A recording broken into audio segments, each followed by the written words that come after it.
उसका दूसरा आयाम बहुत अलग है, पर एक इंसान के तौर पर जो मैं हूँ, मुझे लगता है कि उनका बहुत गहरा प्रभाव रहा है, बिना एक भी शब्द बोले भी, सिखाना नहीं, समझाना नहीं। So here we are.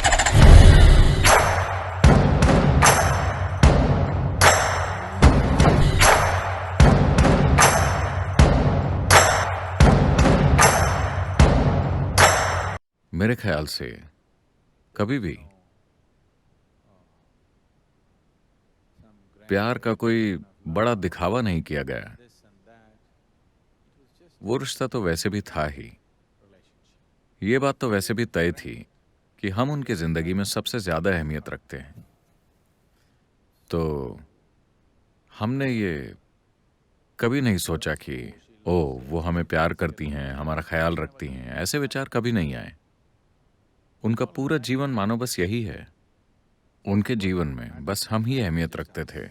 उन्होंने हमें इस कवच में रखा, और मेरे ख्याल से उस समय ये हमारे लिए बहुत महत्वपूर्ण था। और जैसा कि मैंने पहले भी बहुत बार कहा है, घर में हर चीज वो अपने हाथों से बनाती थी। खाना पकाने से लेकर कढ़ाई, बुनाई और स्टिचिंग तक सब कुछ उनका बनाया हुआ था। पूरे घर में उनकी छाप थी। एक भी शब्द कहे बिना वो छाप बस हर जगह मौजूद थी। मुझे याद है, जब हम किसी दूसरी जगह जाते थे, हमारे घर में हमेशा हर तकिए की खोल पर, हर चादर पर कढ़ाई होती थी। उन्होंने हर चीज पर कुछ ना कुछ कढ़ाई कर रखी थी। अगर हम किसी दूसरी जगह जाते थे और सोने से पहले अगर उन्होंने देखा कि तकिए का खोल बिल्कुल कोरा या सफेद है, तो वो कहती, बच्चे कोरे तकिए पर कैसे सोएंगे? और वो बस 5 मिनट में एक छोटा सा तोता बना देती थी।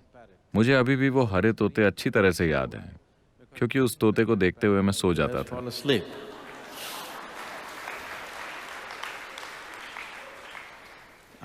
वो तोते अभी भी मेरे दिमाग में बसे हुए हैं। या फिर वो छोटा सा 5 पंखुड़ियों वाला फूल, जो कि मुझे नहीं पता कि उससे, मैं सारे नाम भूल गया हूँ। उन दिनों एंकर ब्रांड के धागे आया करते थे, कुछ इस तरह आते थे।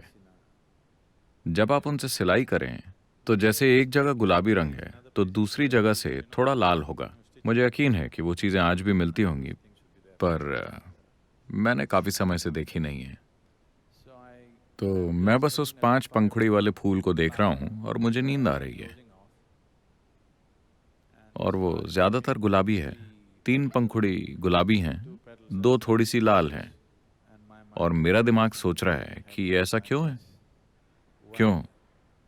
मुझे ये चीजें बहुत अच्छे से याद हैं। ये तब की बात है जब मैं 4-5 साल का था। मैं बस सोच रहा हूँ कि ये 2 साथ वाली पंखुड़ियां लाल क्यों हैं, जबकि बाकी तीनों गुलाबी हैं।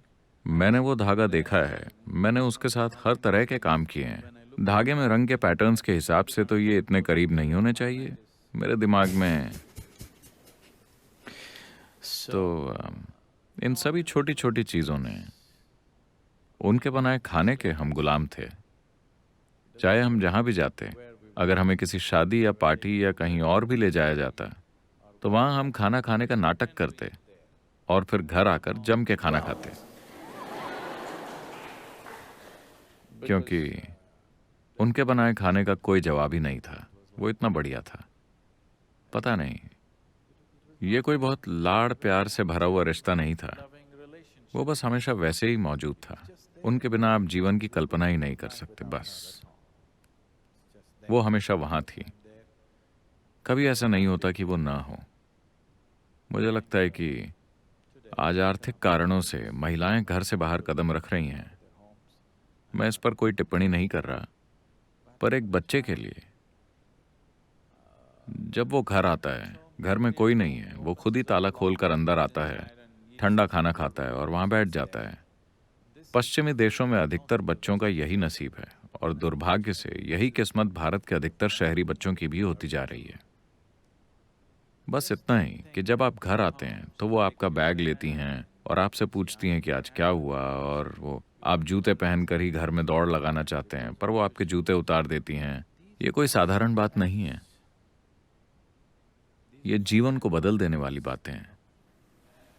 These are truly life-transforming acts. ये वाकई जीवन को बदल देने वाली बातें हैं। मेरे ख्याल से कई तरीकों से मैं जो हूं उसका दूसरा आयाम बहुत अलग है, पर एक इंसान के तौर पर जो मैं हूं, मुझे लगता है कि उनका बहुत गहरा प्रभाव रहा है। बिना एक भी शब्द बोले भी, सिखाना नहीं, समझाना नहीं। मेरे पिताजी हमेशा मुझसे बात करके तरह तरह की चीजें समझाने की कोशिश किया करते थे। तुम्हें ऐसा बनना है, नहीं तुम वैसे बन जाओगे। उनमें से कुछ भी मेरे दिमाग में नहीं टिका, But मगर वो चुपचाप एक भी शब्द बोले बिना, मुझे लगता है उन्होंने मुझ पर एक गहरा प्रभाव डाला, बहुत गहरा प्रभाव।